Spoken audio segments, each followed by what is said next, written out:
Good afternoon everybody. இன்னைக்கு நம்ம என்ன பண்ண போறோம்னா ஒரு மீன் குழம்பு தான் வைக்க போறோம். அது செம்ம டேஸ்ட்டாக இருக்கும். இன்னைக்கு நாங்கள் தான் சமைக்க போகிறோம். எங்கள் அம்மாட்ட தான் ரெசிபி கேட்டு பண்ணோம். எங்கள் அம்மாவுக்கு வந்து உடம்பு சரியில்லை, அதனால் படுத்துருக்காங்க. அதனால் இப்போ நாங்கள் தான் செய்ய போகிறோம். இப்போ நம்ம எப்படி செய்யறன்றதை பார்க்கலாம். இப்போ நம்ம என்ன பண்ண போகிறோம்னா, இப்போ கேஸ் பற்ற வச்சுங்க. அதுக்கப்புறம் நம்ம மீன் குழம்பு செய்யறதுக்கான இந்த குண்டான், அதுக்கப்புறம் நம்ம 4 ஸ்பூன் எண்ணெய் சேர்க்க போகிறோம்.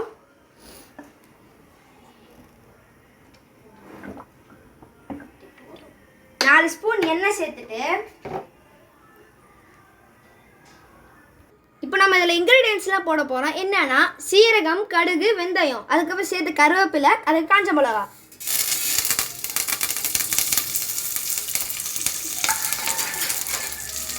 இதை நல்லா கிண்டி விட்டுக்கலாம்.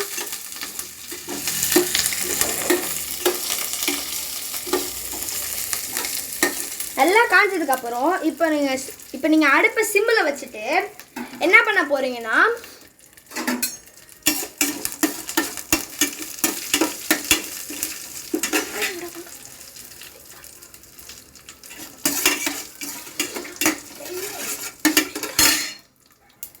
இப்போ நாம் பூண்டு இண்டி இடித்து வச்சுருக்கோம். இப்போ நம்ம அதையும் போட்டு நல்லா வதக்கிக்கலாம்.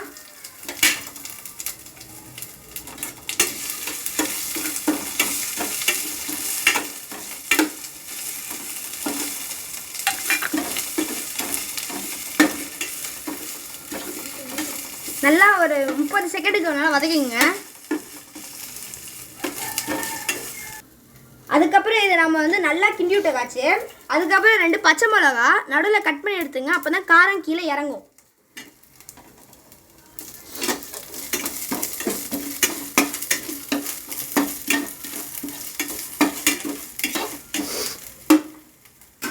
அதுக்கப்புறம் இந்த வீடியோ எடுக்கிறதுக்கு முன்னாடியே சின்ன வெங்காயம் 2 பெரிய தக்காளியை கட் பண்ணிவிட்டு மிக்ஸியில் போட்டு நல்லா அரைச்சிங்க. அரைச்சதை இப்போ நம்ம இதுக்குள்ளே சேர்த்துக்கலாம். நல்லா சேர்த்து நல்லா கிண்டிங்க. எல்லாத்தோட நல்லா மிக்ஸ் ஆகிருக்கணும்.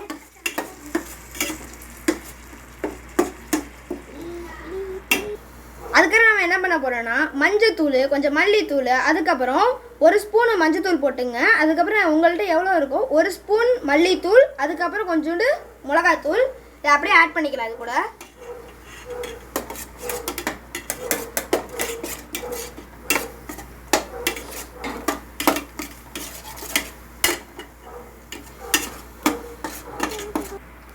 நல்லா இப்போ வந்து வதக்கின வச்சு தான் இப்போ பாஸ் பண்ணிடுவோம். அடுத்ததான் வந்து நம்மளுடைய புளி தண்ணி இப்போ ஊற்றிக்கலாம். அதெல்லாம் வந்து அந்த புளியை வந்து நல்லா கரைச்சி விட்டுக்கணும். நல்லா புளிஞ்சு எடுத்துங்க. அப்போ தான் புளி தண்ணி மட்டும் தனியாக கிடைக்கும்.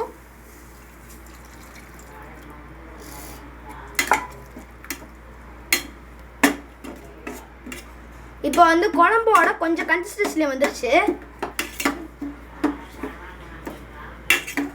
கொஞ்சம் ஃபுல்லாக வச்சுக்கலாம்.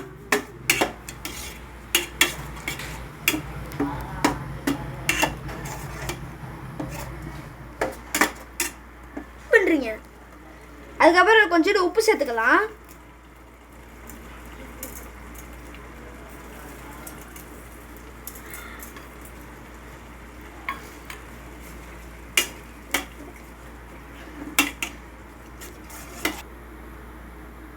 அதுக்கப்புறம் கொஞ்சம் தண்ணி ஊற்றிக்கலாம். சரி, இப்போ நம்மளோட குழம்பு செம்மையாக நல்லா வெந்துக்கிட்டு இருக்கு. இப்போ அடுத்தது நாம் என்ன பண்ண போகிறோம்னா, மாங்காய் தான் போட போகிறோம். நீங்கள் மாங்காயை ரொம்ப சின்ன பீஸாக கட் பண்ணி வச்சிடாதீங்க. அது வந்து குழம்புல அப்படியே கரைஞ்சிரும். நீங்கள் சாப்பிடும்போது எடுத்து சாப்பிட முடியாது. அதனால கொஞ்சம் பெருசாக வெட்டிங்க. அதுக்குன்னு வேகமாக எட்டியிருந்து போட்டுறாதீங்க. நீங்கள் செஞ்ச குழம்பு எல்லாம் வீணாக வெளியே போயிடும்.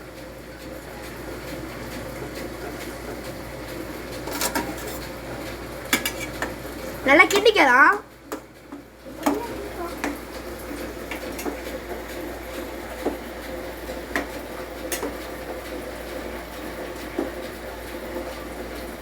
சரி, ஒரு கொஞ்ச நேரம் இதை வந்து ஒரு 10 மினிட்ஸுக்கு இதை க்ளோஸ் பண்ணி வைங்க. க்ளோஸ் பண்ணி வச்சுட்டு அடுத்தது நம்ம போட போது நம்மளுடைய மீன் தான்.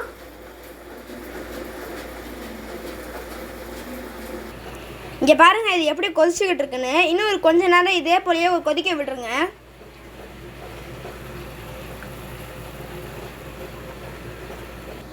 இப்போ ஃப்ரெண்ட்ஸ் நம்மளோட குழம்பு வந்து நல்லா கொதிச்சிருச்சு. நீங்கள் வீடியோ எடுத்துகிட்டு இருக்கும்போது உங்கள்கிட்ட காமிக்கலை. என் தம்பி வந்து நான் ஏதாவது செய்யணும்னு சொல்லிட்டு இருக்கான். இப்போ மீன் வந்து அவன் தான் உள்ளே போட போகிறான்.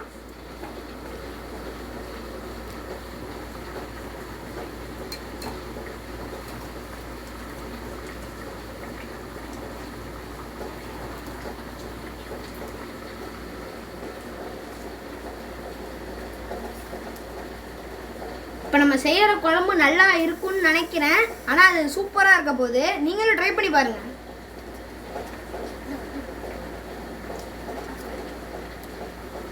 இப்போ மீன் போட்டாச்சு. இப்போ வெளியே தெரிகிற மீனெல்லாம் கொஞ்சம் உள்ளே தள்ளிடுங்க. அப்போ தான் அதுவும் கொஞ்சம் வேகும். பாருங்க, உள்ளே போனோடனே வந்துருச்சு.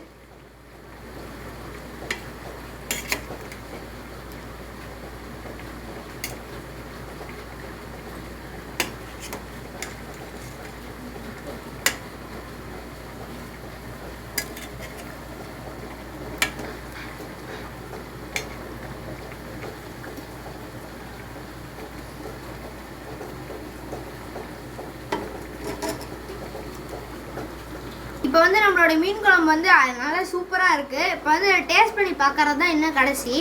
இப்போ நம்மளோட வீடியோ இப்போ பார்த்துக்கிட்டு இருக்கீங்கன்னா இது பிடிச்சிருந்துச்சுன்னா ஒரு லைக் அண்ட் சப்ஸ்கிரைப் பண்ணிடுங்க ப்ளீஸ் ஃப்ரெண்ட்ஸ். அதுக்கப்புறம் நம்மளுடைய சேனலை வந்து கொஞ்சம் எக்ஸ்ப்ளோர் பண்ணி பாருங்கள். உங்களுக்கு தேவையான வீடியோஸ் இருந்தால் பாருங்கள், இல்லைனா லைக்ஸ் அண்ட் சப்ஸ்கிரைப் பண்ணுங்கள் ஃப்ரெண்ட்ஸ். அதுக்கப்புறம் இந்த வீடியோ யாருக்கெல்லாம் இது பிடிச்சிருக்கோ அவங்களுக்கு கூட ஷேர் பண்ணுங்கள். இதை நீங்களும் வீட்டில் ட்ரை பண்ணி பார்த்துட்டு நீங்கள் சாப்பிட்லாம். நீங்கள் எல்லோரும் சேர்ந்து நீங்கள் குடும்பமாக உட்காந்து சாப்பிட்டு எல்லாத்துக்கும் பரிமாறி சந்தோஷமாக சாப்பிடுங்க. இப்போதைக்கு உங்களுடன் விடைபெறுவது உங்களது பரதேசி மிஷன் ஃப்ரம் நம்ம ஐடியாஸ். பாய்.